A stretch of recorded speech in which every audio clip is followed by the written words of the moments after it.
Kansara DTV news ગુજરાતીમાં આપનું સ્વાગત છે। નજર કરીએ આજના મુખ્ય સમાચારો। અંકલેશ્વર જીઆઈડીસીમાં આવેલા ગણેશ સ્ક્વેરમાં આજે બપોરે આગની ઘટના સામે આવી હતી। ગણેશ સ્ક્વેરમાં આજે એક પિઝા પાર્લરમાં અચાનક આગ ફાટી નીકળતા વિસ્તારમાં અફરાતફરીનો માહોલ સર્જાયો હતો। આગ લાગ્યા બાદ ધુમાડાના ગોટે ગોટા દૂર દૂર સુધી નજરે પડતા આસપાસના લોકોના જીવ તાળવે ચોંટી ગયા હતા।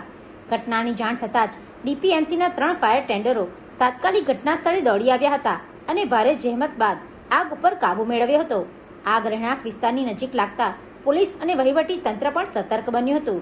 ડીવાયએસપી ડોક્ટર કુશલ ઓઝા સહિતના ઉચ્ચ અધિકારીઓ ઘટના સ્થળે પહોંચી પરિસ્થિતિનો તાગ મેળવ્યો હતો।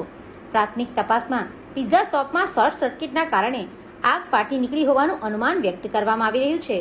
જોકે આગ લાગવાનું ચોક્કસ કારણ જાણવા વધુ તપાસ હાથ ધરવામાં આવી છે। સદનસીબે આ સમગ્ર ઘટનામાં કોઈ જાનહાનિ કે ઈજાના સમાચાર સામે આવ્યા નથી। સમયસર ફાયર બ્રિગેડ દ્વારા કામગીરી હાથ ધરાતા મોટી દુર્ઘટના ટળી હોવાનું સ્થાનિકોમાં ચર્ચાઈ રહ્યું છે। Pintu Modi, DTV news, Ankleshwar.